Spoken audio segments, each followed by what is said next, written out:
Hello, and welcome to another episode of the Digital and Social Media Sports Podcast. I am your host, Neil Horowitz.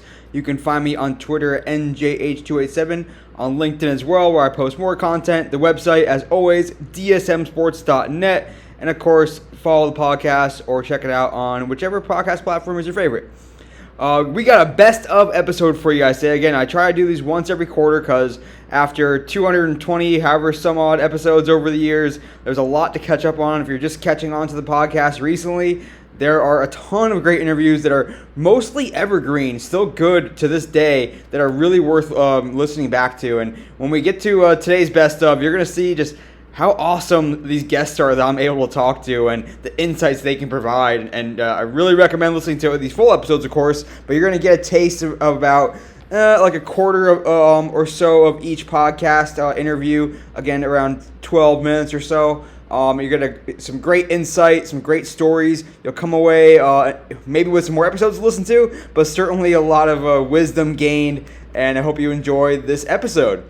So just a quick rundown of who you're going to hear from, then we'll get to each segment. First, you're going to hear from Alexandra Willis. She is the Communications and Marketing Director for the AELTC, better known as the organization behind Wimbledon. She is seriously one of the best in the business. I'm still just overjoyed and overblown that I was able to talk to her. She has been a leader in this industry, in this greater space for a while, and you're really going to enjoy hearing from her. Then after that, you're going to hear from Ty Rogers. He is one of the best in the business when it comes to creating awesome sports videos. He is a director of photography, does a lot of freelance work. He did a lot of work with Michigan, Indiana, and Duke when he was at those schools, respectively. So you're going to enjoy hearing from Ty with some great insight in the video space. Then Kendall Baker, also better known as the man, the myth, the legend behind the Axios Sports newsletter. And he's just full of great information, really gets what he's doing with Axios and with his newsletter before it was acquired by Axios. So awesome stuff from Kendall, still one of the best to follow along, just understands how to talk to sports fans. Great insight there. Then Kathleen Hessert, just a straight-up legend in the space. She's still going, doing awesome stuff with Sports Media Challenge as well as We Are Gen Z. Just one of the best in the business when it comes to branding and understanding this up-and-coming generation and working with athletes and athlete marketing and the crisis management. She's just full of information, and you're going to enjoy hearing from her. And then last up is going to be Andrew Brewster, one of my good buddies for years now, and he is the site editor for Spartans Wire, which is part of the USA Today network. Just does a great job of going behind the scenes there with what they're doing at Spartans Wire. He's also, his full-time day job is at a company called Bobbit Business Media. But Andrew is full of good insights as well about presenting content. So you're going to enjoy hearing part of that chat as well. So without further ado, I will get right into it. This is just, again, so awesome. She's so articulate and thoughtful. Her responses are just amazing. You're going to want to take notes even on this portion. You're going to want to listen to the full episode 155, where I get to talk to Alexandra Willis. Back then, she was head of communications, content, and digital at the AELTC. Today, she is communications and marketing director. So listen up to Alexandra Willis because this is just freaking incredible. The first place to start was what actually are we trying to achieve, and what role does what we do across digital and social play in the broader commercial strategy? Because without that common understanding all the way up to board level, candidly, you can play around on the fringes, but the work that you do will never really get the buy-in and the investment unless it's sort of rightly perceived as being core to how a sports property markets itself. And for most sports properties, how they market themselves is core to their overall commercial narrative and commercial strategy. So that was the first thing, really, was that establishing what are we trying to do. The second thing was trying to take a step back and say, well, what are we trying to do? And a lot of that, with Wimbledon, rests on what makes us unique. What gives us the right to A, exist in the 2 weeks, but B, exist during the year. Let's not just try and reinvent the wheel and go and play in the same space as everyone else, because we're not big enough to do that. And the third one was then setting out a roadmap that was ambitious enough to give people confidence that we were trying to make a change and not just paddle along, but not so ambitious that it would cause mistrust and more importantly not build trust. And so we essentially said, Wimbledon's platform is all about reaching the audiences that don't get the chance to come, and the board and the executive at Wimbledon had done the most phenomenal job of creating, almost like Disneyland inside the gates, but not so much attention had been spent on what was happening outside the gates. So we define, Wimbledon's external presence as it should be all about being the next best thing to being at Wimbledon. Yeah, go ahead. No, go. No, I was trying to think about, when you are defining those objectives, and especially in these earlier days, do you have to always sort of ladder it back or tie it back to, this is how we're going to eventually monetize it. We want to give this experience to fans that may never step foot on Wimbledon, or at least for them it might be a bucket list item. But if we create an engaging presence, then we'll be able to, grow it through our partnerships. We're able to, reach more fans in more places and get them to come visit. And I guess, did you have to make those direct ties to a revenue-generating presence, or was there a good understanding early on that just building up an engaged audience is a goal in and of itself, and we'll figure out monetization after? Yeah, so we, this question is always a tricky one to ask, because the immediate reaction would be, oh, well, Wimbledon's not a commercial brand because of the clean court and the way that we partner with our sponsors, who we don't refer to as sponsors, we call them official suppliers. But the core truth of it is Wimbledon is a commercial brand. We do exist to generate revenue. We give that revenue to the LTA, which is the governing body of tennis in Britain. And actually our commercial strategy is founded on exactly what you described in your second scenario, which is the value of the brand is in the audience that it can generate, which in turn leads to partnerships with both media partners and commercial partners. And if you do it that way round, you therefore create more value for them, you look after the audience, you grow the audience, and it becomes this beautiful virtuous circle. So even though we weren't going in by saying by doing this strategy we're going to increase revenues by X and Y, we were really laying the foundations to do that over time, because we were saying digital and social media is a core part of the way we present the Wimbledon brand and engage with our audience. No, that's really well put. And if you could, Alexandra, just because I'm not sure if all of our listeners will know how Wimbledon fits in with the Lawn Tennis Association and how that works in with, basically that's British tennis, and how also you're trying to promote the sport and get more people playing. So can you give us a quick rundown of how Wimbledon fits in or ladders back up to the LTA and what the LTA is all about? Yes, of course. So in tennis there are 7 governing bodies, really, 7 international governing bodies. The ATP, the men's tour, the WTA, the women's tour, the ITF, which is the global governing body of the sport, which sets the rules. And then you have the 4 Grand Slam properties. And the 3 Grand Slam properties in the US, Australia, and in France both develop the sport in their country and run the major tournament in their country, which generates the profits that they then put back into running the sport in their country. And for historical reasons that go way back into the annals of time, and there's an excellent book called The History of Wimbledon, which you can read and details exactly how this happened. Wimbledon and the LTA, the governing body, have always been constitutionally separate organisations. But there is a historical agreement that they shall jointly govern the running of the tournament. So there's a committee which has joint representation from both the All England Club and the LTA, that essentially signs off the running of the tournament. And this historic agreement is that Wimbledon will give the majority, 90% plus of its profits to the LTA to govern the sport in the UK. So we're essentially doing the same thing as the other properties, but with the advantage of being able to focus really 100% on making the championships and the Wimbledon brand the most successful it can be. And equally, the LTA can focus 100% on running the governance of tennis in the UK and promoting participation.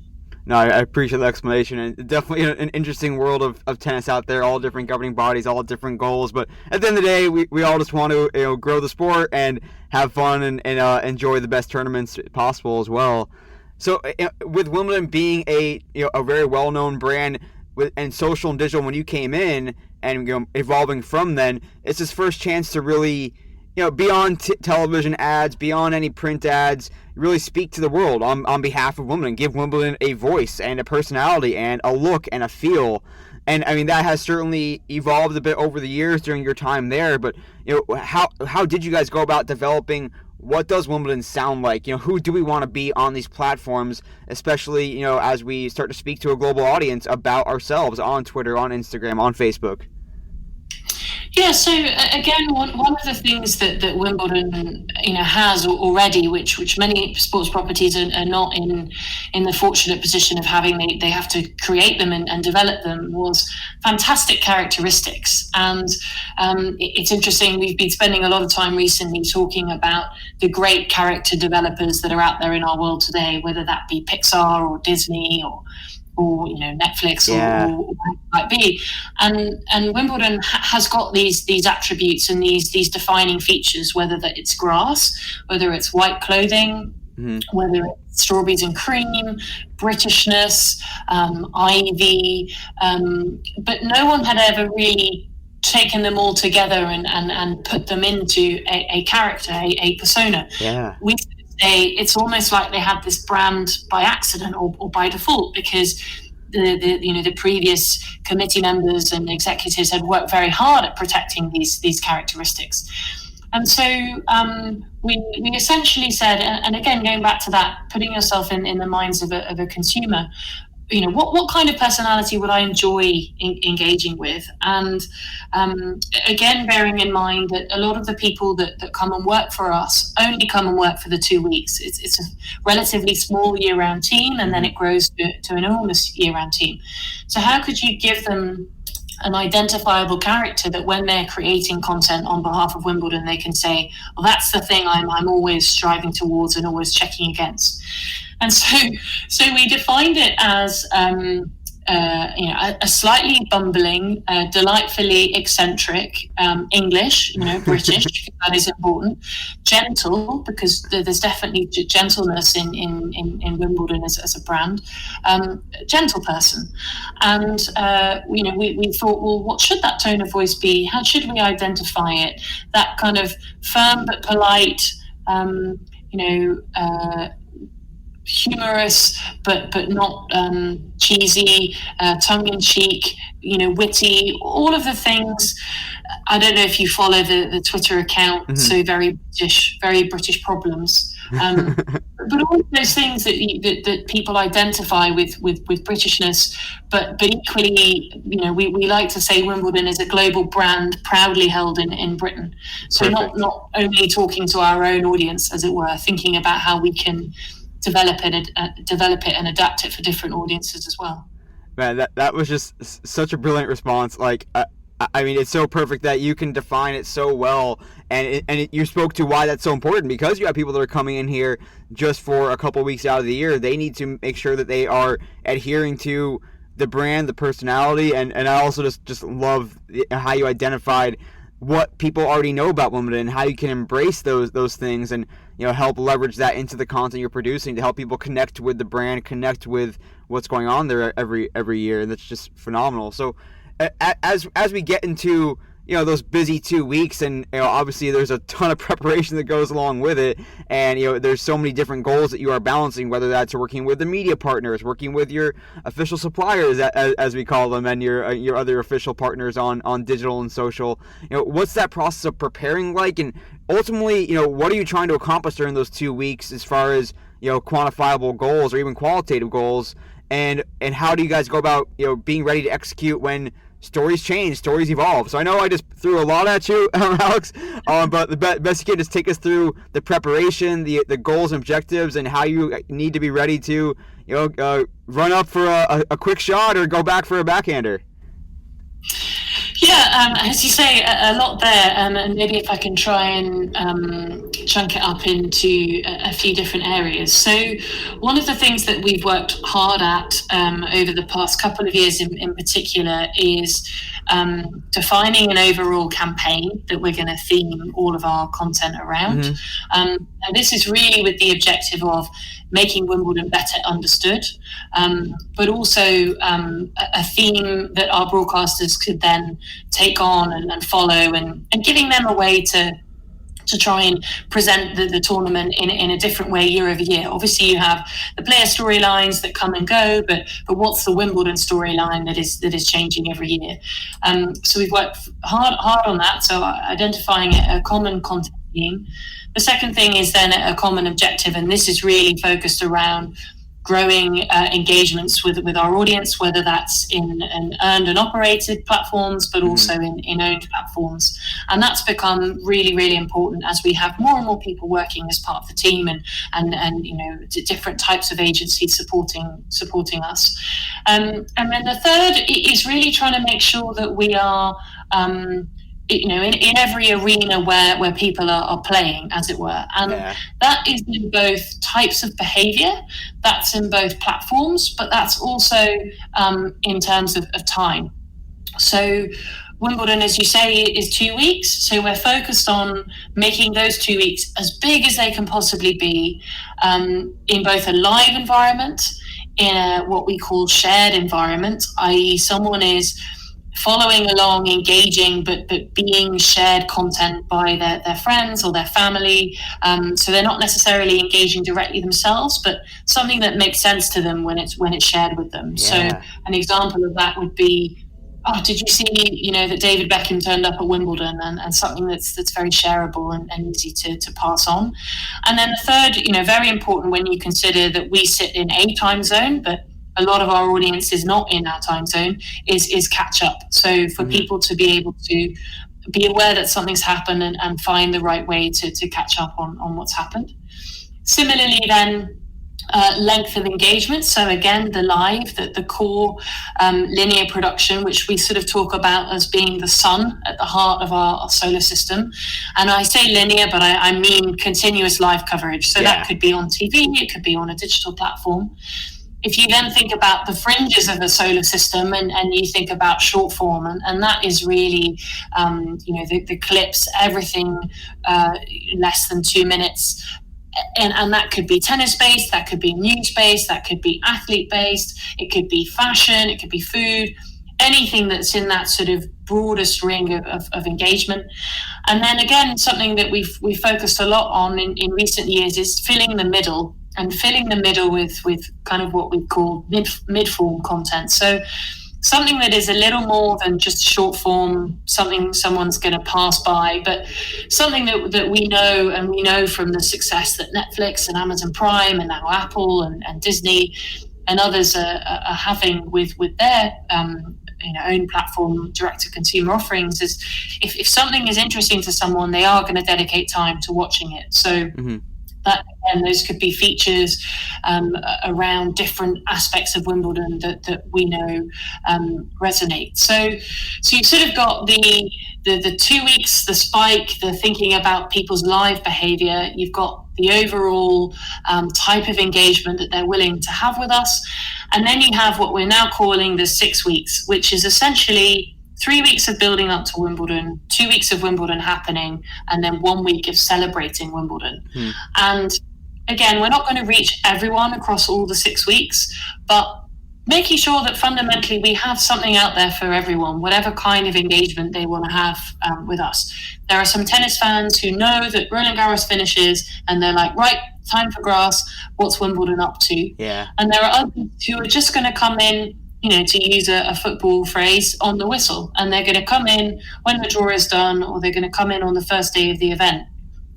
But what's really encouraging is the appetite that we've seen for that for content in that Celebrate week, where people love to remember all the stuff that you've forgotten that happened in the first week, whether that's Federer hitting a tweener, or the Duchess of Cambridge turning up, or the fact that Coco Gauff exploded onto the scene, and that's another area that we've really tried to drive and push. There's so many different things, but hopefully that gives a little bit of insight into how we plan and try and execute. Just such a pleasure and a privilege being able to pick the brain of Alexandra Willis. Again, a thought leader in the space, continues to do great stuff every single year. I'm blown away by what Wimbledon does and how they truly activate their brand. And you got a little bit of taste of it there on the brand of Wimbledon and how they build audience. Just such good stuff there with Alex. So listen to that full episode. Next up on the Best of Digital and Social Media Sports podcast, we go to episode 156, where I got to pick the brain of Ty Rogers. You may have remembered just great mini movies at Duke for Duke men's basketball, for Michigan football, Indiana as well. And Ty is seriously, again, just top of the line in this space of understanding how to create awesome content in the sports space, and really long form movies and highlight videos and hype videos. He's worked with big brands, with big athletes now. He's doing a lot of great freelance work, and you're going to hear this part of my conversation with Ty about balancing speed with quality, coming up with a highlight video 2 seconds after a game ends versus really doing something thoughtful and well produced a couple days after, a few days after. He really has a ton of great insight on what it's like to maximize an event from a shooting perspective, something that we don't get to talk about quite as much, but how do you actually make this stuff happen? Ty is full of great insight on that. He's also does a lot of great master classes and tips on the side, so you're going to want to check out his social and his website if you want to learn more. He's a wealth of knowledge. So listen up to this part of my conversation with Ty Rogers. Going off what you just mentioned there, which is a good point, like game recaps, for example, and let's just talk college football. And there's teams I've noticed that there's a lot of teams that do a really good job whichever way they want to go with, which is I see teams putting it out like Saturday, like within an hour or two after the game. And it's like, wow, they're getting that out really quick. But I look at it, it's like, all right, it's good. It's hitting the the emotional roller coaster of the fans like post game right away, and I see that effect. But I'm like, it was just okay. It didn't really tell a good story. It was just kind of more highlights with a sexy camera. Versus like some teams will take like the longer form, 2 to 3, 4 minutes long, pregame story during the game, the week leading up to it, whatever might be in the news or media about their program and team at the time, incorporating that into the story, and then like a post-game story as well, which might come out like you mentioned, 24, 48, 72 hours later, which it's not going to hit that emotional roller coaster post-game like right away, but like, it's still some good content that fans will like, even though it's 72 hours, 48 hours later, because football is only one game a week. So it's like the fans are still going to be riding that high from a win later in the week. And if you tell a great story, I think that beats fast turnaround anyway. But that's just my personal preference. But again, there's positives to both for sure. And I've done both, quick highlights versus long form, like mini movie, game recap type style videos. I'm curious to learn more too about how what goes into the substance of the content. I mean, you've worked now for with a bunch of big names as a freelancer, but also with some really big names in the college athletic space between Tom Crean and Coach K and of course Jim Harbaugh in Michigan. So when you are, I want to hear first about what that onboarding process is like when you're going to be creating content that's really going to represent this brand and really becomes a really strong factor in recruiting efforts, because it's I keep on saying really, it's portraying the brand of the school and maybe what the coach wants to stand for. So how much direction is there with this is the brand we are, this is the story we want to tell, and how much oversight is there from whether it's the Tom Creans of the world or their assistants, and how does that all interplay so that you're creating something that's aligning with the message they want to put out there? Yeah, it's a good question. For me, my answer might be different than like anybody else who's listening to this. They might have a different answer to that question. But for me and the past 3 schools I've been to with Coach Harbaugh, Coach K, and Coach Crean, there wasn't like a bunch of interaction for like with the head coach per se, like him and I directly. Like, hey, Ty, we want your videos to be this way. I mean, it could be different at other schools. But for Michigan, Duke, Indiana, obviously the head coach has got a trillion things on his plate where he's not even really, he might see the video, he may or may not, but he's not really having any play into that factor. Again, other schools might be different, but I would more so go from like his personal assistant who would work with me, or more so my direct boss, which could be director of football operations or director of basketball operations, who's getting like, the intel or the information, I should say, that is getting relayed directly from the head coach. It's never a situation where I'm just walking into Coach K or Coach Harbaugh's office saying, hey, I'm about to make this video, like blah, blah, blah. Like, that would never happen, at least for me, because I would never want to do that. And he'd probably just tell me to turn around and get out.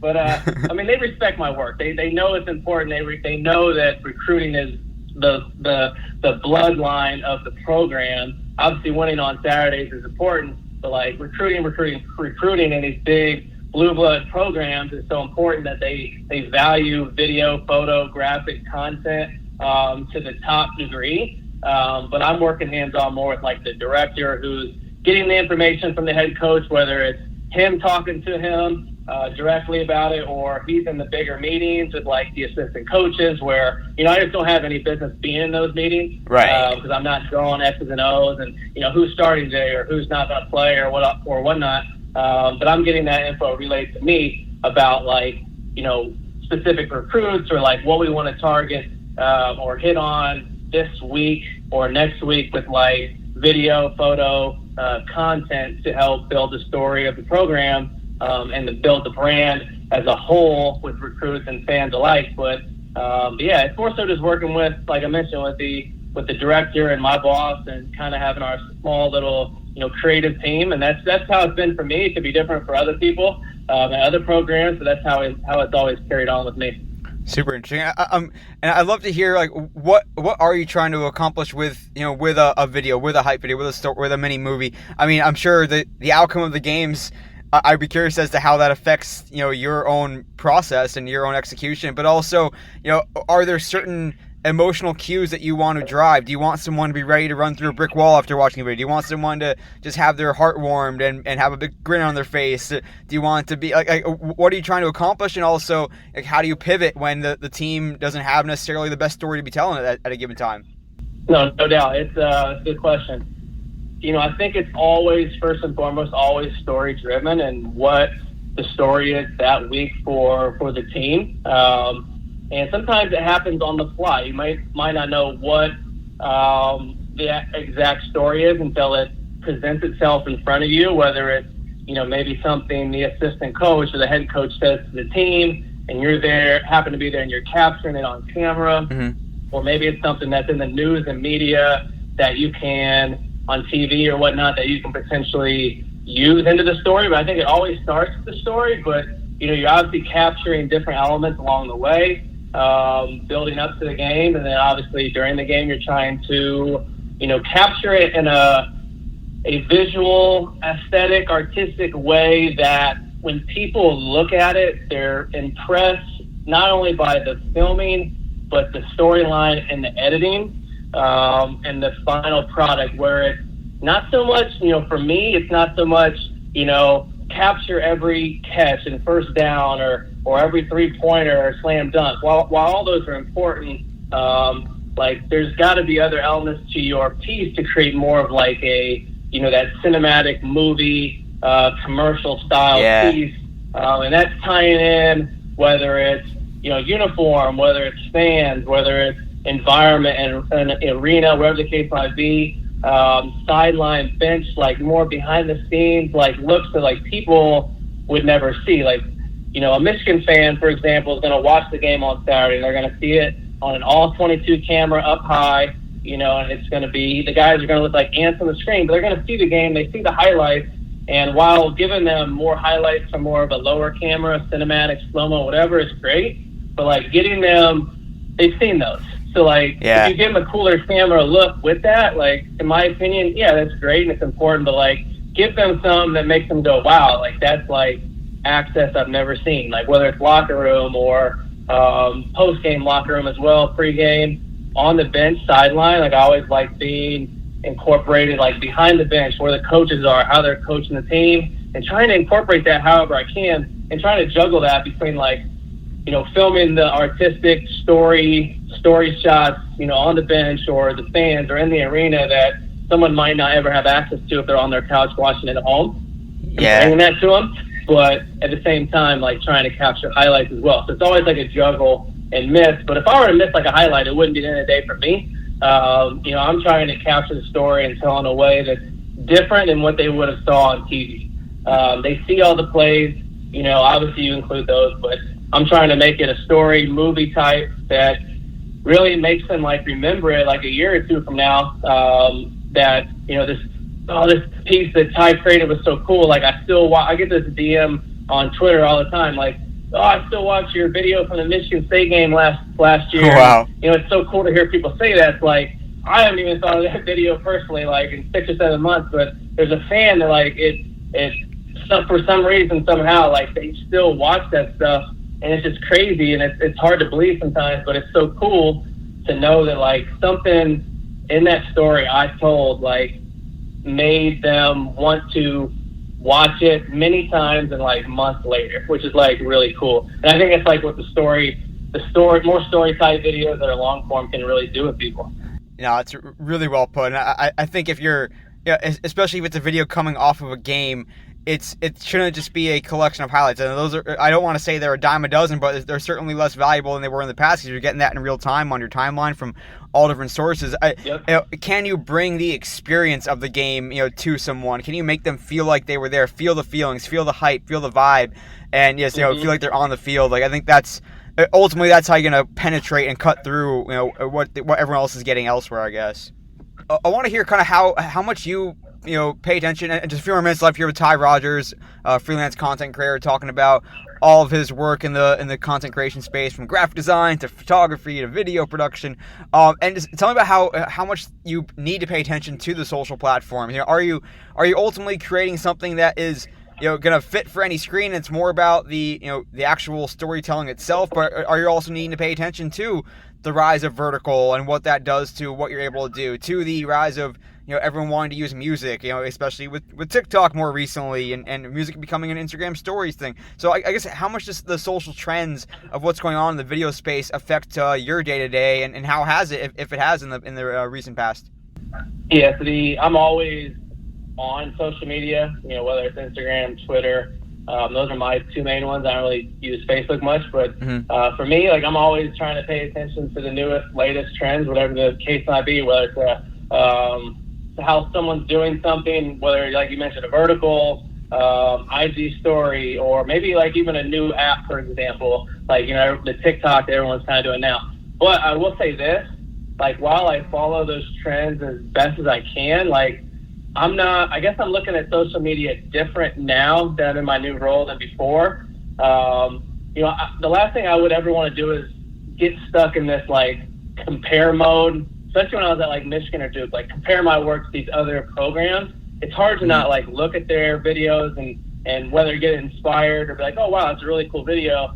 You never want to get stuck comparing, because you want to compare your own work to yourself, and did you improve from, like, the previous week or month. But I don't really, like, look at social media in that fast anymore, or as much now that I'm a freelancer. Meaning I don't really, I went from working for these college teams and, like, following it to now I don't even see, honestly, I don't see too much. I don't go out of my way to look anymore, like, at football or basketball videos, unless I'm just scrolling and I see one by accident. Mm-hmm. But, like, now I guess as a freelancer, I'm looking at things a little bit differently. But to answer your question, like, I'm following the trends the best I can. I'm trying to stay ahead of the curve, because it's so important to make sure that you're being myself, a content creator that quote unquote is staying up with the new generation, the new wave, whatever you want to call it, and being cool and ahead of the curve and different from others, as opposed to kind of staying in the past and being more traditional. And there's nothing wrong with that, but, like,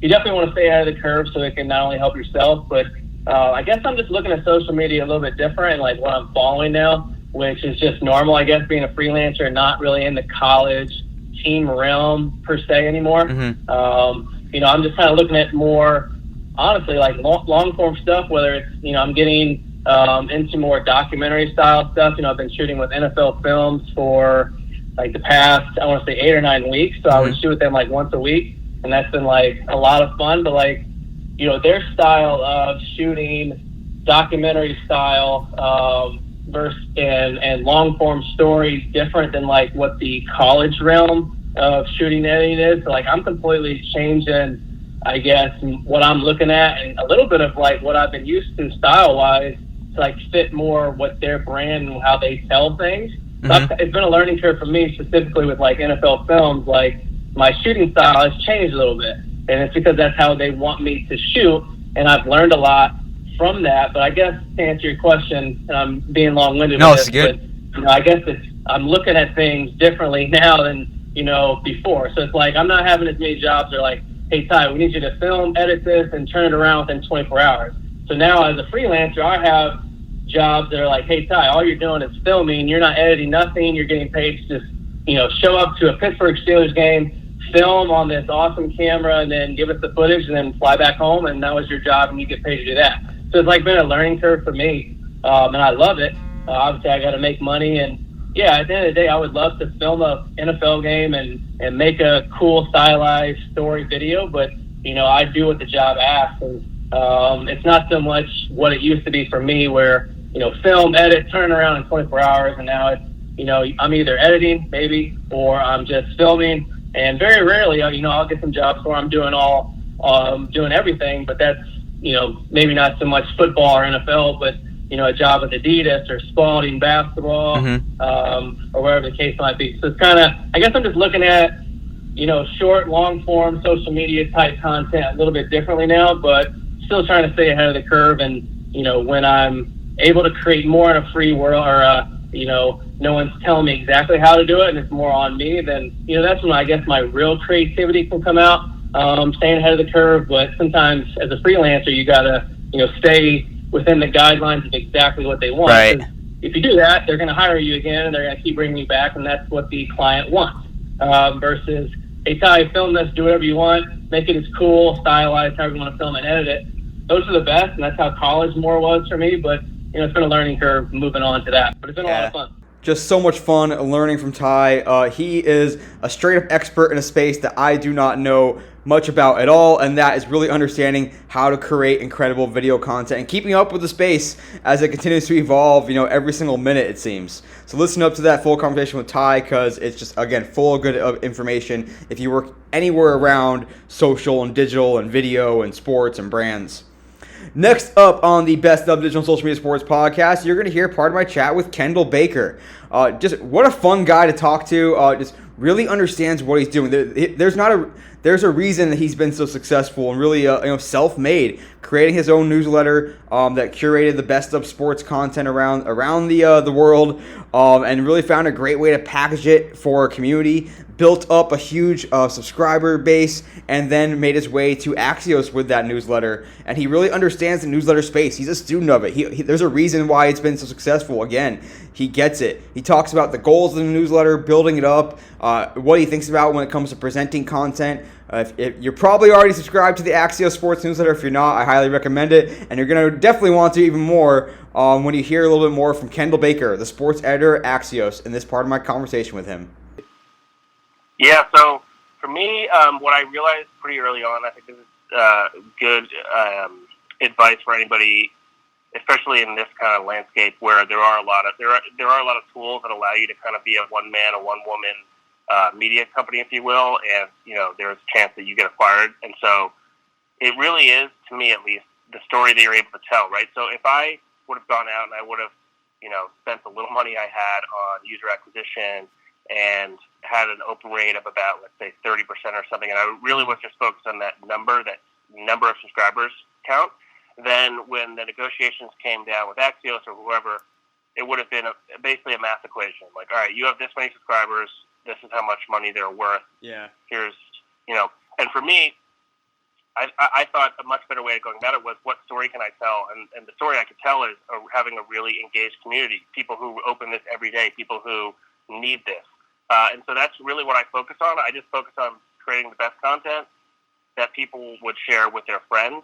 And so almost all of my growth was literally word of mouth. I built a referral program that kind of just, in many ways, made it easier for people to share with their friends because, unfortunately, newsletters, unlike, let's say, Instagram or Twitter, where you just tag a friend, they're not as intuitive. And so you do have to kind of, in many ways, build software that allows people to easily share with their friends, even when they want to. They sometimes don't know how.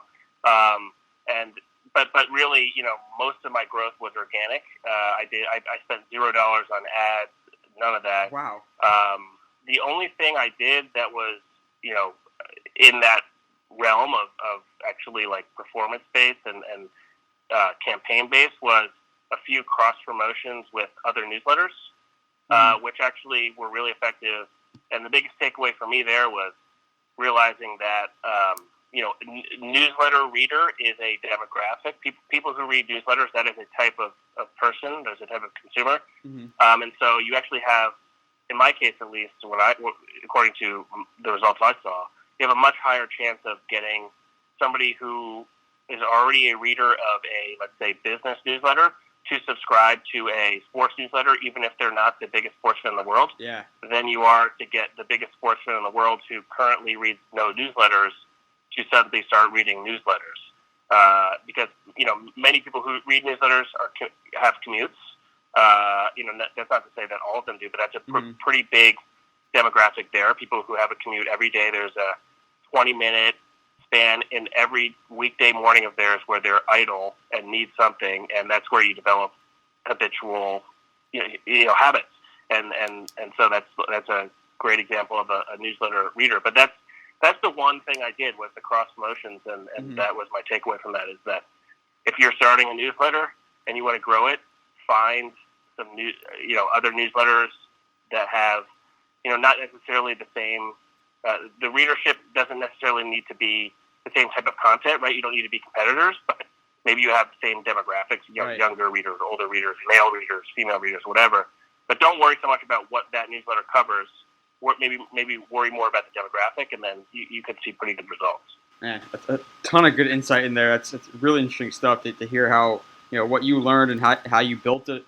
And there's a lot of directions I want to go into, what drives the newsletter. I want to hear both about the presentation, the content, who your audience was, what kind of takeaways you can glean from social media as to how content is being consumed there, if it's applicable. But let's start with a quick introduction, I guess, of the newsletter for people that are somehow not subscribed or listening to this. What it is, it's a breakdown of typically 10 topics that are listed, a list of 10. Some more in depth than others, looking at the top stories or conversations of the day. Covers across a wide diversity of sports. So I guess tell me, how you came up with the presentation, and then also a little bit of who this was for. Is it for the diehard fan? Is it for, you mentioned newsletter subscribers in general, and business people commuting? Are they looking for just enough so they can have a conversation in the break room, or are you trying to go in depth as well? So give me an idea of the presentation and also what guides the content and substance, and how it maybe has evolved over the years. Just a little bit of a loaded question there for you. Yeah.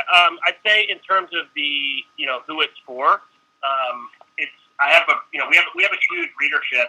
It's only continues to grow, and I think we have a nice variety of sports fans, which is great. I think there's people who read my newsletter every day who work in sports, who are the biggest sports fans you ever meet. There are people who read my newsletter who are new to sports, and in fact, that is one of the largest demos that I did not anticipate when I started this, was the kind of people who don't know really anything about sports, but maybe are interested in learning more. Like, my newsletter is a really great thing for somebody, let's say, a 25-year-old guy who loves sports and his girlfriend who doesn't. Hey, sign up for this newsletter, and then all of a sudden we can talk about sports. I've literally heard that story a million times from readers, literally telling me that, hey, my boyfriend told me to sign up for this, or my husband told me to sign up for this, and now we talk about sports, or I read this and now meet, and so that I can talk with about sports with my son on the ride to school every morning. Things like that, really cool stuff. Like that stuff literally like is like what I do this for. Like it's like just helping people like connect is really cool to me. But in terms of like what the product is, in my mind is, you know, it's a balance between what happened last night, what happened yesterday, what's happening, kind of big picture, what's coming up. It's kind of hard to just, you know, kind of put it in a box. I guess one metaphor for people who, you know, if you had to describe it in like 2 seconds to somebody, it's kind of like, well, you know, it's kind of Sports Center in an email in many ways. It's like, you know, your daily sports fix. I think in ways that I differ from Sports Center is I kind of try to combine, you know, sports news with, you know, some sports business news, some sports media news. I think we have the readership that I've built is, I think this word's kind of overused, but it's a smarter audience in terms of what they're looking for. It's a lot, you know, it's not, you know, they don't want box scores. You know, of course, I'm going to dig into the numbers when they're interesting and try and zoom out on that. But this is not a newsletter that's just like, here's what happened last night on the field. You know, we try and do a little bit more, extend beyond that, take advantage of some of the other areas of expertise at Axios. You know, we have media reporters who know a ton about the digital media landscape, which just happens, you know, sports happens to be on the forefront of that. You know, our business editors talking about the, you know, acquisitions happening in the, you know, gambling space. Like, we really try and take advantage of all the sports adjacent topics, if you will. But yeah, I mean, the one thing I always say to people is what I try and do when I sit down and read this, when I sit down and write this, is in my mind, I'm trying to give people their bearings.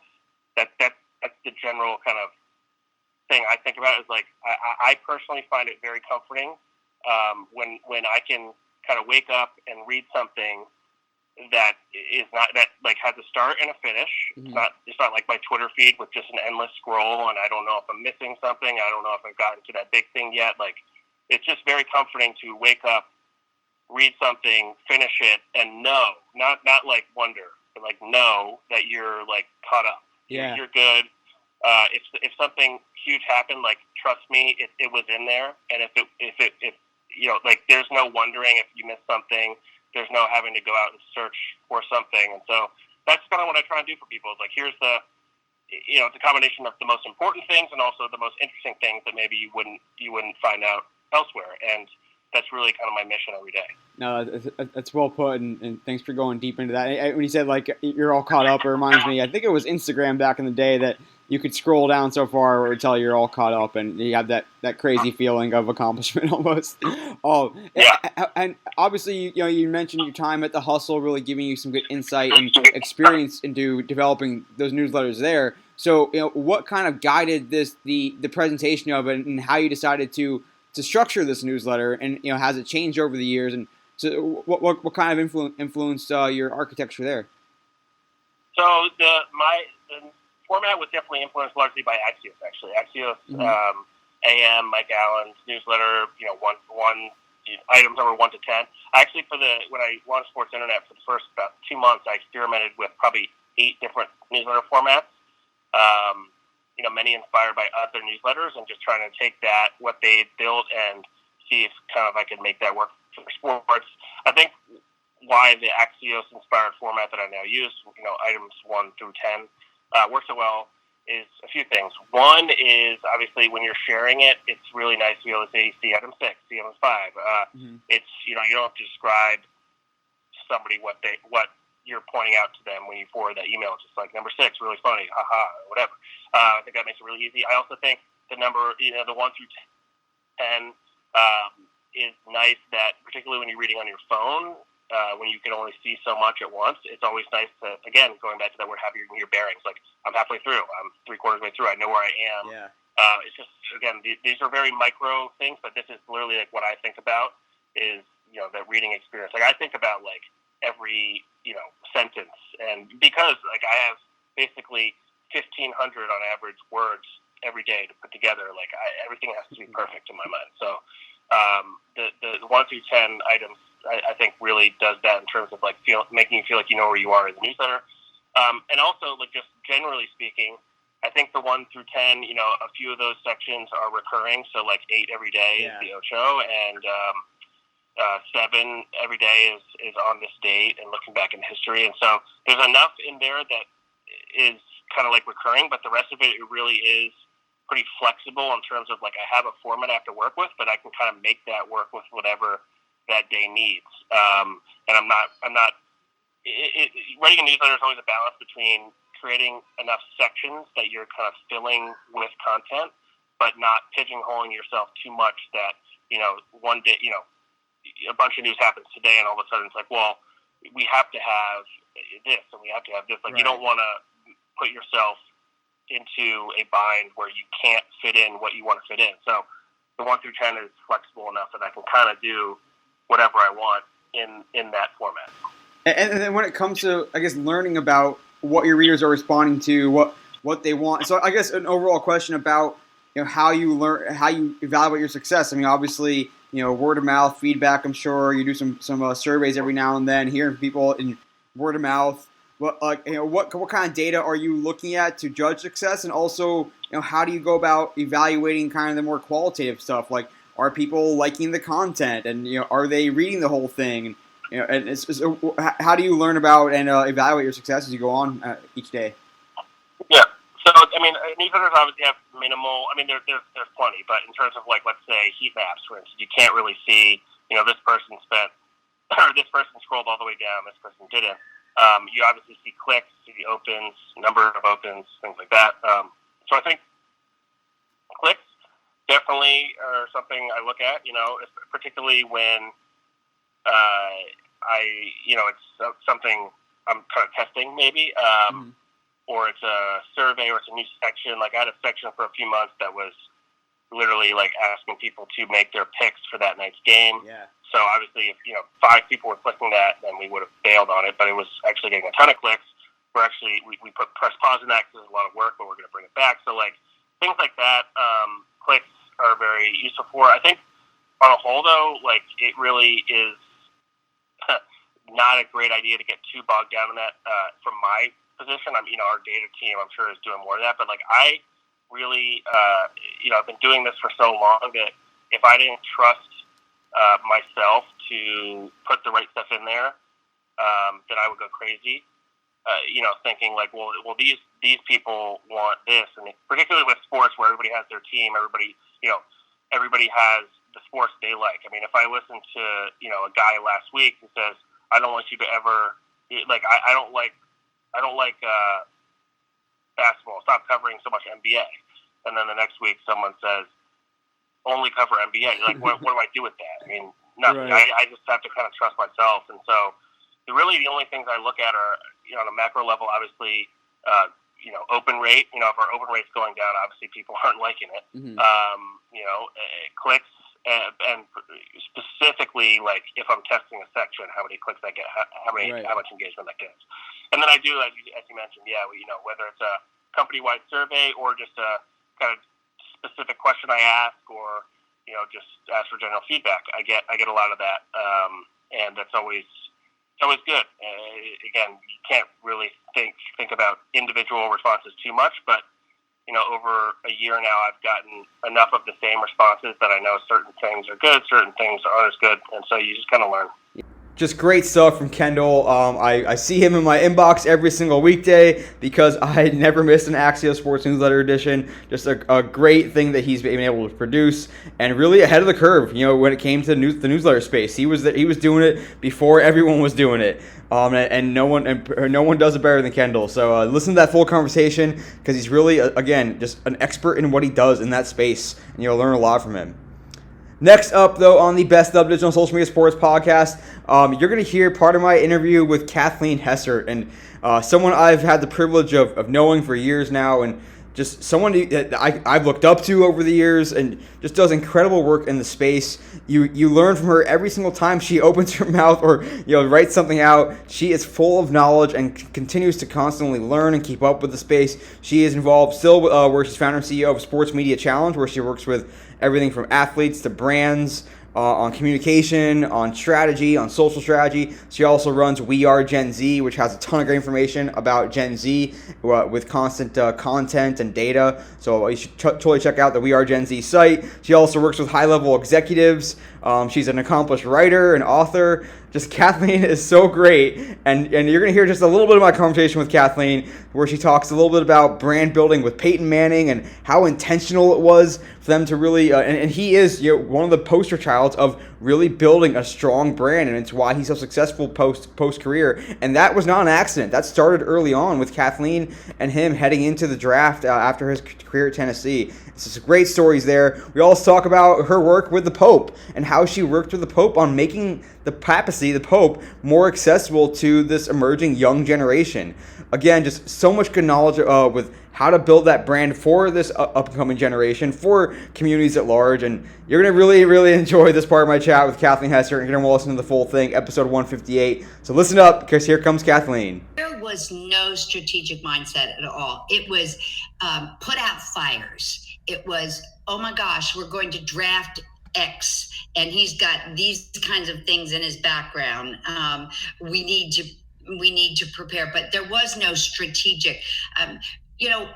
Peyton Manning's been my client for, I think, 24 years now. Yeah. And it started with me doing media training. Tennessee hired me to do media training for their athletes. It was the week before the Ole Miss game.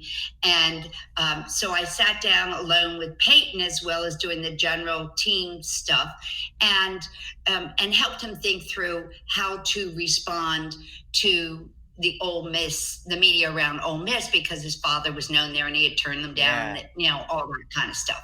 And it was a week later, Archie called me and he said, Peyton's got a big decision to make this year and we need help. Will you work with us? And I'm like, sure, I would love to. So the first actual speech that I wrote for Peyton was his announcement that he was staying in college one more year, which was highly unusual at that time when he was projected to go number one in the draft. And so it was really cool because when he was going pro, they asked, come and sit with us and help us figure out these marketing agents and who Peyton should go with. And so for the first time, I was on the other side of the bargaining table, which was really fascinating. Yeah. And all the biggies came in and they all put on their dog and pony shows. And it was really interesting because every single one, and I mean, everyone said, we will make you Mr. Football. We will put you on billboards. And 201, Peyton said, I don't want that. And you could see them shrink right in front of us because they never knew if it would be a Ryan Leaf or a Peyton Manning. And they had this little window to market, whoever was number one in the draft. And he said, I want to prove myself on the field first. The rest will come. And strategically, he had decided, through all our conversations, that he wanted to be the best on the football field, the best quarterback, et cetera. And he was certainly well prepared for it, but that, he would give speeches, corporate speeches, because he would start building relationships with the corporations and building his brand that way. And then that would open doors for marketing down the line. And the story's written, he proved himself on the field. He became the best of the best. And I'll never forget the pride that I felt when I was sitting in the audience in Denver when he was giving his retirement speech and could see full circle the strategic plan work. And it was all about building his brand and it being authentic and using everything within his means to make that happen, because NFL Films came in when he was his last year at Tennessee and said, we want to do a special, Two Roads to Glory. And they were taking a D3 player and they were taking Peyton, or they wanted to chronicle their path to their first game in the NFL. And Peyton says, Kathleen, I'm not doing it. They want to paint me as having a silver spoon in my mouth. And this kid who was literally, loading product on shelves in a grocery store at night, as being the worker. And I said, well, They do wonderful stuff. I said, what's the problem? And he said, I don't want to be painted, with a silver spoon in my mouth. So I asked him, what 3 words or phrases, and this just came to me. Again, this was not something I had worked out in advance. What 3 words or phrases do you think people most use to describe you today? And number 1 was Archie's son. True. Mm-hmm. Number 2 was intelligent. True. I don't even remember what number 3 was. And I said, all right, so what 3 words or phrases do you want the announcers to use to describe you and your brand as you run out of the tunnel for the first time onto an NFL field? And he said, hardest working guy out there. He didn't even breathe before he said that. And the reality was, he was that. It just wasn't an easy grab for people when they were describing him, because he was known as Archie's son. Yeah. Second was intelligent. Third, I don't remember the third one on that one either. But I said, all right, so we're going to use this special to relaunch your professional brand, and everything people see, hear, and experience about you is going to showcase the hardest working guy out there, intelligent, etc. And so when NFL Films came, I had them go and film him in the weight room, but after he was already sweating like crazy, so there was nothing you could interpret other than this guy was working his butt off. Yeah. And everything then on was, this guy prepares for whatever he does. He works the hardest, and it was all true. It just, he hadn't decided what he wanted to be known for before that. Yeah. Once he did, we were able to launch that brand in a way that has stuck all this time, because it was real. It was him. He had still has a wonderful marketing agent in Alan Zucker, who was able to make things happen. At one point, he was so intense on the sidelines, and he was so tough on his teammates, and they saw the red face and the intensity, and everybody just saw this Peyton that was driven. But he is really naturally funny, which everybody knows now. Yeah. Very humor.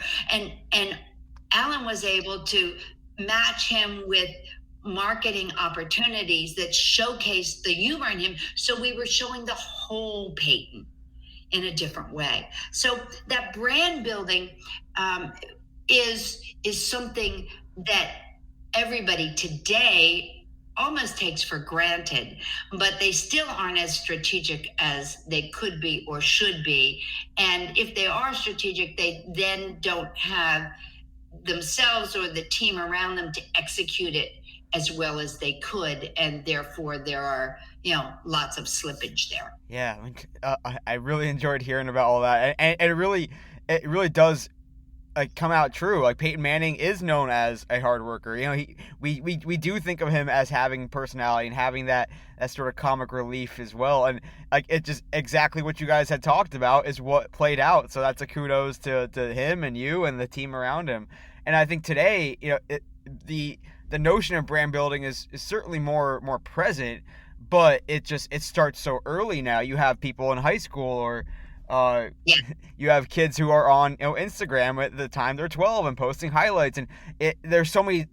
You talked about becoming more cognizant of social media, and now all these different touch points, whereas 25 years ago you might have a commercial, you might have an appearance, you might have an interview after a game, but now there's hundreds if not thousands of touch points with fans, with the public on a weekly, daily basis, and there's a lot more to manage when it comes to that brand perception, that brand building. And if Peyton Manning were playing today, you'd have conversations about should we be posting workout pictures on Instagram stories? Should I tweet at 1 a.m. I'm still watching film?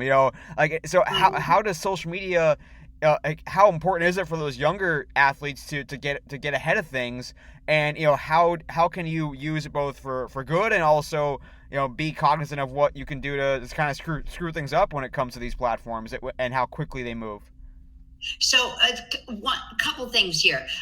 Jack Del Rio, I worked with him and launched him on Twitter when he was the coach out at the Raiders. And he used to wake up in the middle of the night and he used to think of things and that's when he'd want to post, but he knew he'd look like an idiot if he was posting at 3 a.m. and all this kind of stuff. So we talked about, all right, Jack, you can schedule your posts. So if you think of it at 3 a.m, you can put it down in a social media tool, and have it go out at 6 a.m.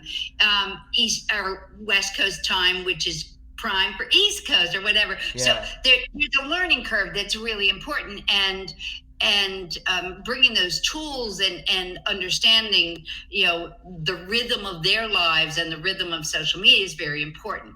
But let me go back to the young people question and comment that you made. You're right. At 12, they'll put things up on TikTok, not just IG, not just Instagram, or certainly not Facebook and so on. And, when you're 12, you think a different way. You move a different way. Everything about the world is different. But it sticks with you. This isn't going to go away. So it's very important to start thinking. At the time of us taping this particular podcast, it's Empathy Week. And Empathy Week, I'm a part of a group called 404 Empathy Squared, and 404 for the error message on the internet, and a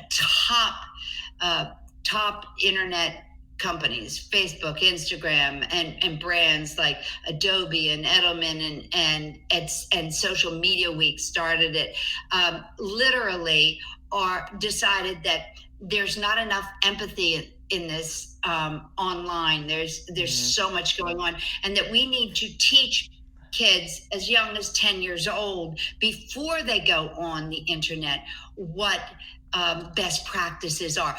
Just like you don't let a kid go out and start driving without taking driver's ed of some, we want to train people, educate young people before they even go on to what empathy looks like, feels like, sounds like on the internet, what good is in terms of best practices that, as you and I know, change every moment of every day. So it's really there's this whole movement now to make people, including and most especially young people, more aware of the implications of what they put on social media. Not to say stay off. I mean, through my 30 years in business, I had people like Coach Izzo say, Kathleen, I don't let my players on Facebook explain to me why I should.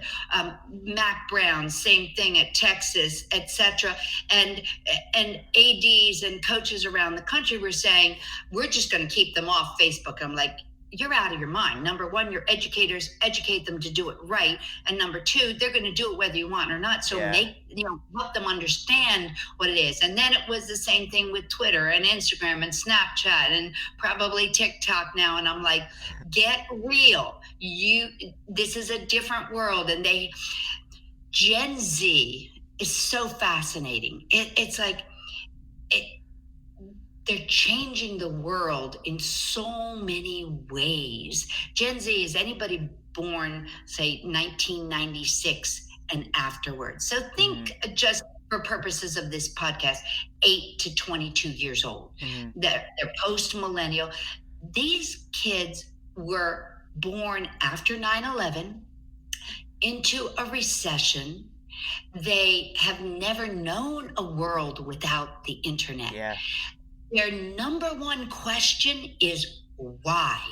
It's not to be rude. It's not to challenge the status quo. It's because they have everything at their fingertips through Google and YouTube, etc., that they have a bigger a smaller world and a bigger context than we ever had.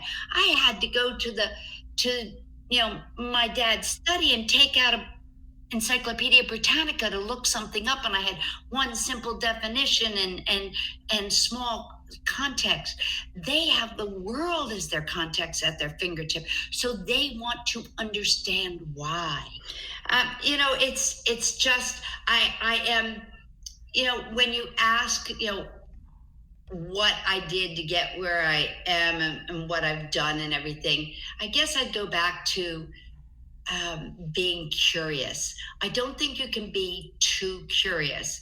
And that's how I got into Gen Z. And now the curiosity that I have for that generation and how they're moving the world and everything in it in different directions has just opened all kinds of ideas and directions for me in my career, but more importantly, for those brands and clients that I work with as well, because I'm helping them understand and engage with a population that is foreign to them, that is totally, that doesn't seem to make sense. And yet there's so much about Gen Z that is formative right now in terms of brands. Yeah, and I think you talked about them being digital natives, growing up in this world. I think we look around a lot now. Everyone wants to make their own content. They want to be a YouTube influencer. They want to grow 1 million followers on TikTok. And obviously every sports league and team, they're chasing after this generation. They want this generation to be fans of their league, of their team, of their athletes. So like how can we marry these two worlds? Like we see a lot of growing GIFs. We see a lot of UGC. We see some of that more raw content with athletes being out ahead of things on a TikTok, on mascots even. So what are some principles that you've identified or observed that these teams and leagues can learn from, whether it's platform based or behavioral based or anything under the sun that can help them reach these fans? Well, you said, and every team and league, they're going after Gen Z. They're really not. They're talking a good game, but they're not doing what they have to do. Mm-hmm. I will say they are purpose driven as a whole generation, and that purpose, if they've got an ability to cut through crap like you would never believe. They know what is a PR ploy or marketing ploy to try and get them, and what is genuine about that brand and what they're doing. And they will align with the genuine.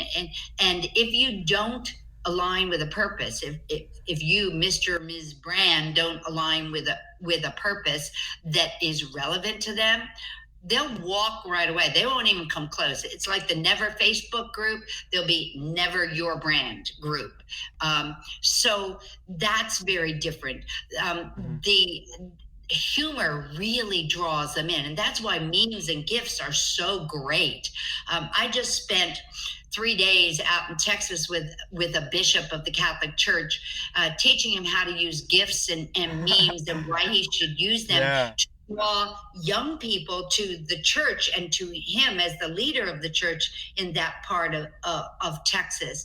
And he's like, doesn't this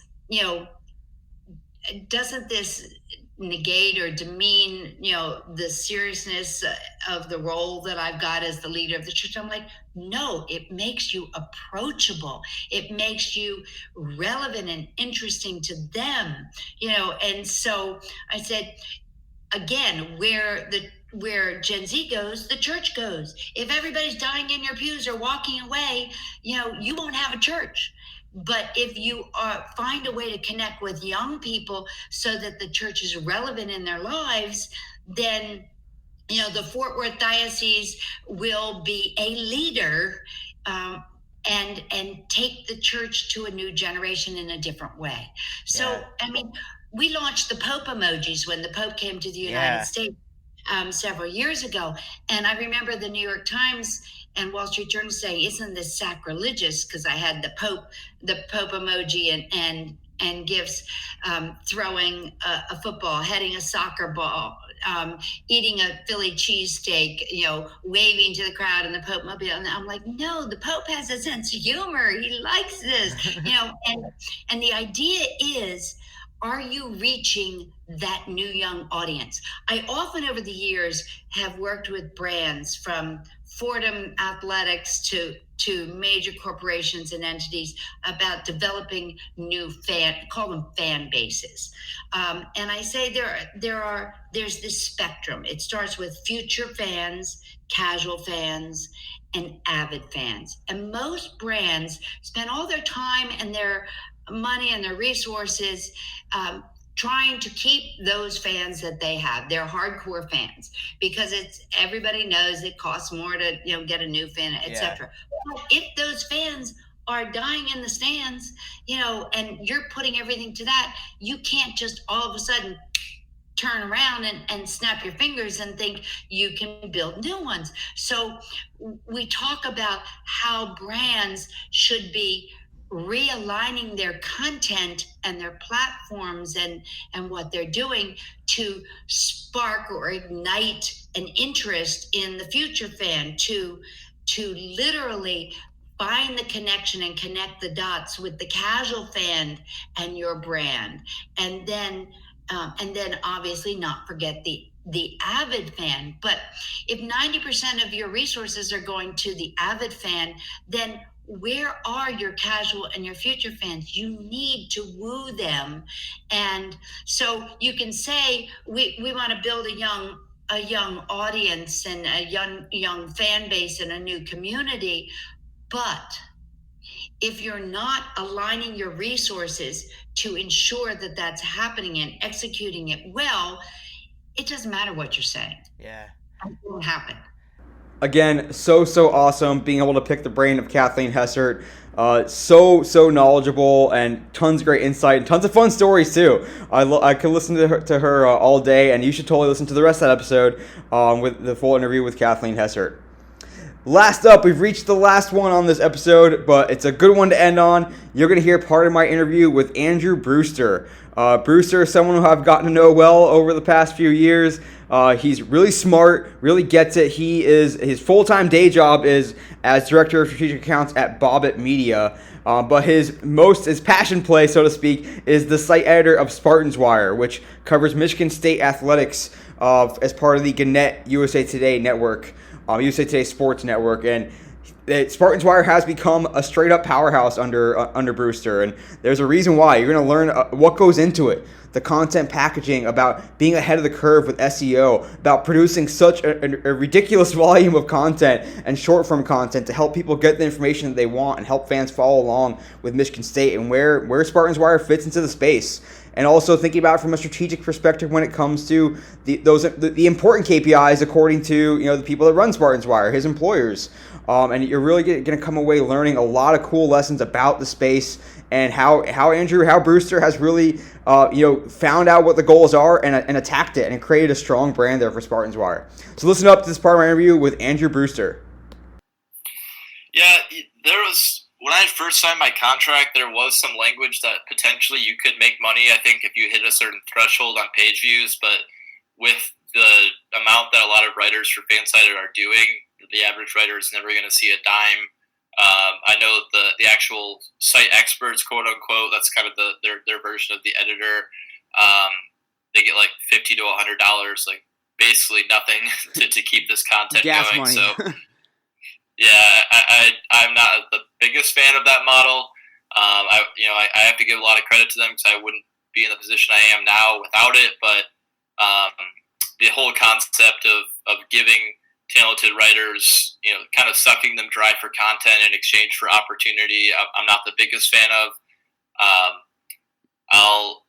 I guess I'll kind of address this now. The whole mavening of sports media, it's kind of trying to we're trying to a lot of these companies are trying to divest or limit their investment in their content, but still make the same amount of revenue. So they want to cheapen on the type of content that they're producing to be able to get more revenue. It's kind of the opposite of what a company like The Athletic is doing, where they're trying to pay their writers a fair wage to get them really in-depth content.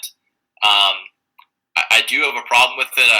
I think that journalism and writing and intellectualism in all forms, from sports to philosophy to politics, should all be the highest investment in our society.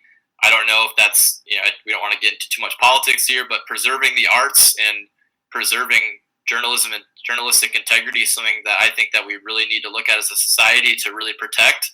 And it really bothers me. That's where it's coming from. On the other hand, I think that there's probably some journalists that would look like at a site like Spartan's Lawyer, like what I'm doing, and look at it as not the highest journalistic integrity because it is more of like a fan blog. It's a little bit higher than like an SB Nation or a fan-sided fan blog, but less than an actual journalistic endeavor. We do a little bit of content aggregation. Actually, I think Gannett's method to the madness is we do aggregate some of the really good writing from people like Chris Solari of the Detroit Free Press or Graham Couch of Lansing State Journal, and then kind of throw back to them. So we do actually drive traffic back to those sites for some of their content. You know, if they have like a really good quote from one of their pieces, I'll rip out the quote, I'll write that, and then hopefully direct our traffic back there. So maybe those guys don't even like that we do that. That's kind of the task at hand set to me by Gannett. But what I would say in my major critique of this kind of mavening of the sports media landscape is that limiting the investment in writing is a really bad decision. It's going to lead to bad things. I think that where they went wrong, and I don't have proof of this, but this might be an interesting discussion to have with you, Neil, since you're a little bit more of an expert at this even, is I think that where they went wrong was they failed to monetize the good writing that they did have.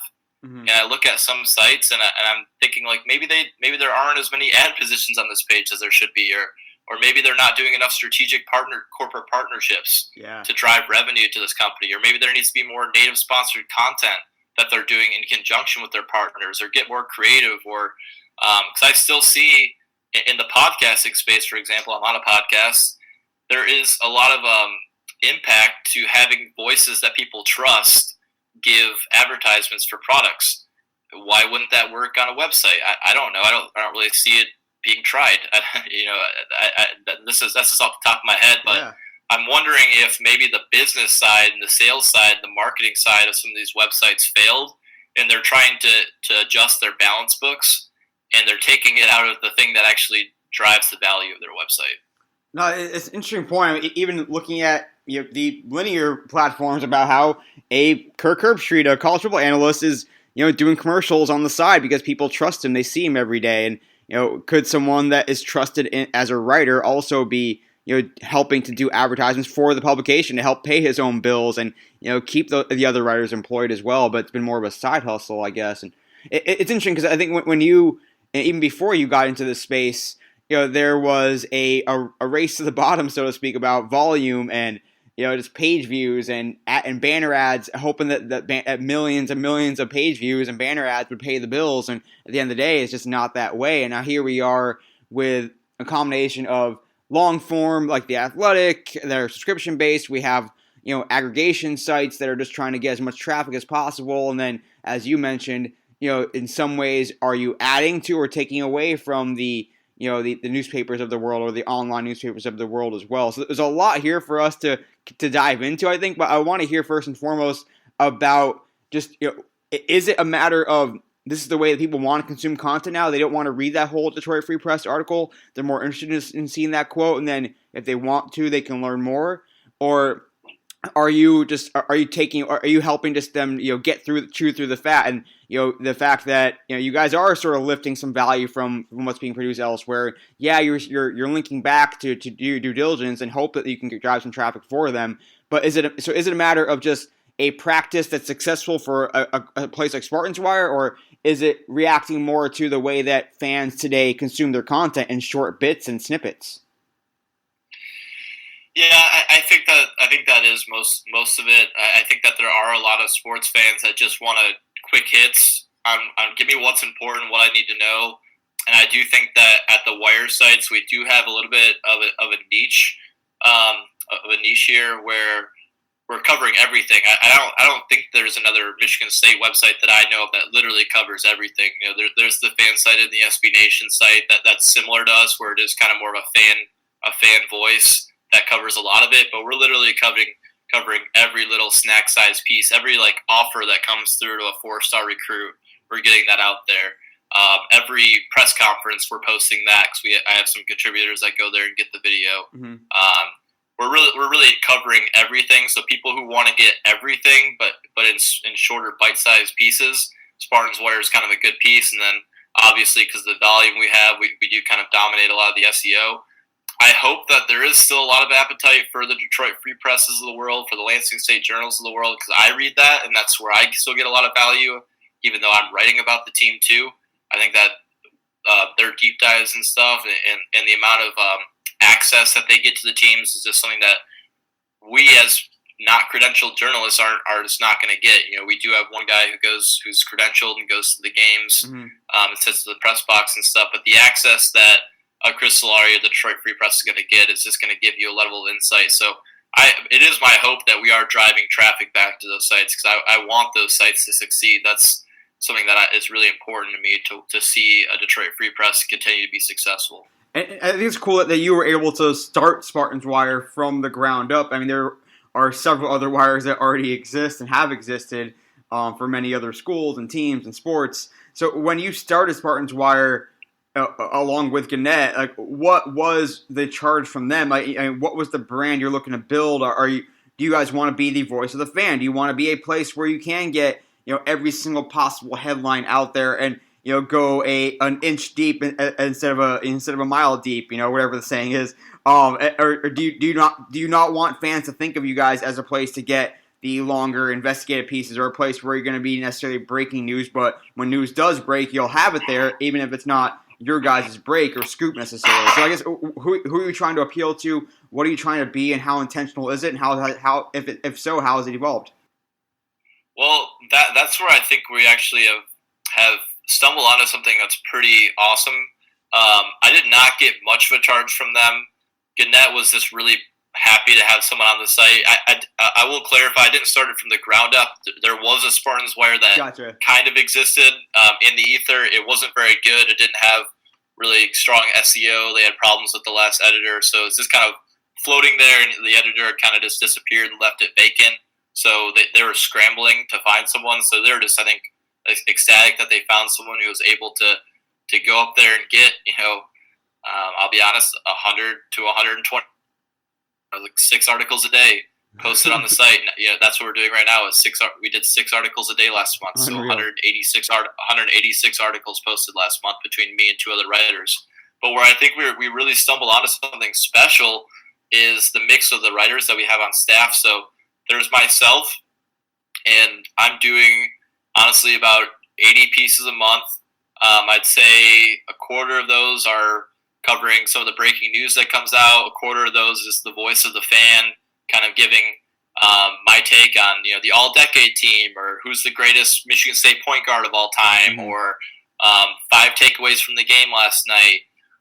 Which, as an educated fan, I think I give a little bit more than just bare bones analysis. I think I bring a little bit of my own experience in basketball knowledge, just a lot of the basketball team stuff, or what have you. But then we also have a guy named Will Hunter on staff who does the Locked On Spartans podcast. He's really more of a deep dive writer, where during football season, he's a big football guy.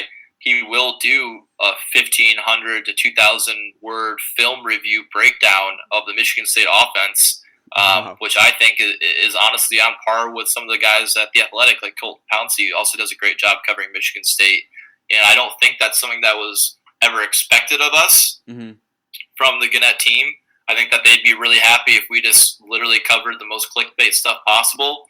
But luckily, we got a guy like Will on staff who can do some of the longer form content in a really smart way that brings a different level of value to the Wire site. And then I also brought on a friend of mine who's a good writer to help me cover some of the more breaking news and game recaps and quicker hit stuff. So I think that in theory, the site was supposed to just kind of be a voice of the fan. Let's cover all the breaking news, and let's also just give up 5 things to watch in the next game. 5 Spartans in the NFL who are doing really well, yada, yada, yada, kind of simpler stuff. But then we were lucky to get a guy like Will on staff who can talk a bit deeper. I think that I can get a little bit deeper as well in some of my analysis when I have the time. So I think we've kind of stumbled onto something pretty remarkable. And are you actively or intentionally, or I guess what's helping to guide the content decisions, content formats? Like, is a 1,500 word, in-depth article equivalent to 500 word articles or 1,050 word articles? Like, how do you look at those decisions, or is it just about creating the best content and then stepping back and whatever it is every 6 weeks, every month, every couple weeks to see what's actually resonating with fans? Yeah, I always keep an eye on how things are performing. Now that I can just log on and quickly see our page views for the day, it does become kind of addicting to continuously see how things are growing and how certain things impact on the audience. But for me, I don't give a charge to the writers on staff. I give them a lot of autonomy to do what they want because they're smart guys. And we do coordinate things from time to time, like we did GOAT Week, the Greatest of All Time Week, or a lot of our all-decade stuff, or all those types of things, preseason content. But really, I like that we have a variety of types of content on the site. I think it gives us more credibility as a website, more value to the fans. And if my writers that are working on the site are passionate about something, then I think it means that our fans are going to be passionate about it too. So I just kind of let the content go where it makes the most sense. Yeah, and I don't want to dive too deep into the metrics, but it's interesting to look at how how the metrics have evolved over the years. And you look at even like the Players Tribune, and obviously their sale has been covered recently, and their struggles and triumphs over the years of how they may not look as much as in page views because they don't seek to get a ton of page views every single day, but they look at time on site and the quality of our sessions. And so there's so many different ways you can skin the cat, so to speak, of looking at those metrics. But I do want to step back a little bit and talk about what it's like to build up some real estate, build up credibility in this space, and when it's so crowded these days. I mean, to look at how daunting it is to start a Facebook page or build up a Twitter feed from virtually nothing. So how did you go about that early on of establishing Spartans Wire, getting some traffic that had with credibility and getting your name and voice and content out there, and what, if any, sort of support does USA Today provide, and what sort of strategies you would use, SEO, social media. Give me an idea of what it took and what it has taken to build up that credibility and how you continue it today. Yeah, well, first of all, Gannett did make an investment in the Facebook page initially to get some followers there. So they did do an ad spend there. So we have well over 1,000 followers there, which is pretty solid. There's also some good Michigan State fan pages on Facebook that are allow us to repost our content there that have 5, 6, 7,000 fans. So that was definitely a way that we were able to make our mark on Facebook. On Twitter, I'll give a lot of the credit to, again, Will Hunter, the writer on staff, who also hosts a Locked On Spartans podcast. He is a pretty distinguished voice in Michigan State athletics. People know him, honestly, more than I did, because I was always a fan of Michigan State. I'm obviously an alumni there. I'm engaged with the team, but I wasn't doing a lot of Michigan State breakdowns or content until I started working on Spartans Wire, where he's kind of a voice in the fan base. So him retweeting stuff and kind of lending his credibility there has helped us out tremendously. From an SEO standpoint, because we're posting more Michigan State articles than I am confident to say any other website a month. I would be hard pressed to find another website that's publishing 180 articles on it a month. So that's kind of helped us on the SEO front. We get most of our traffic now based off search traffic, which is great. I would say we get like 60% of our traffic from search, then like 20 from Facebook and 20 from Bleacher Report. We're in both of the team streams, so that's also tremendously important to us. Yeah. I'd say from there, those are kind of the three facets: is the Facebook page and Twitter kind of being helped by initial investment from Gannett, and then also the connections from Will. Bleacher Report being in the team stream, and then just the amount of volume we write really helps us dominate the SEO. I think at any time of the day, if you search any topic in Google, we're going to show up in that first couple sections.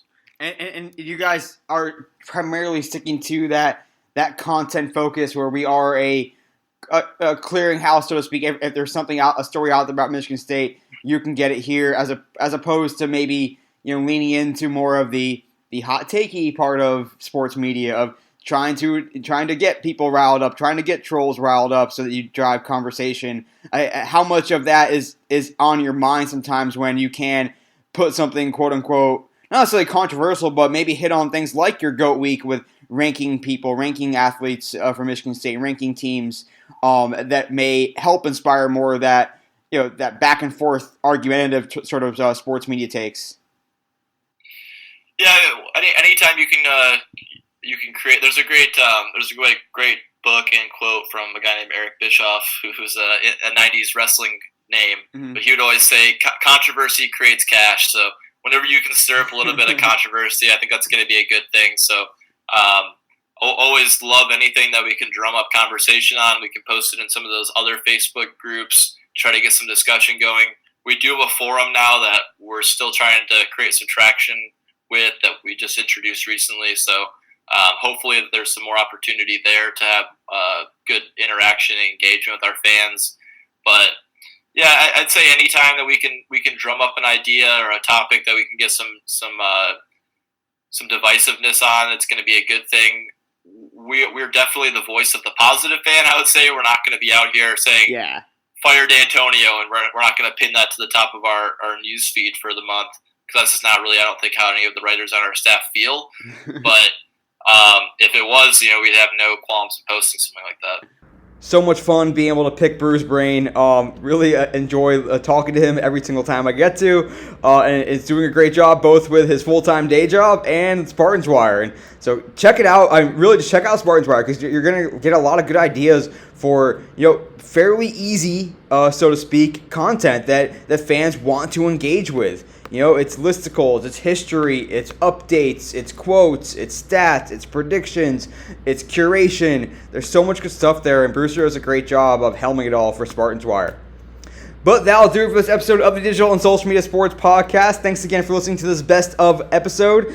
You can look back on every episode on your preferred podcast platform or on dsmsports.net. You can peruse the archive. Again, I've been so lucky and fortunate to be able to have such incredible conversations over the years. And there, of course, will be more to come in the future. We'll be right back with a new episode in a couple of weeks, like on the same schedule we've been on every other week for almost 9 years now.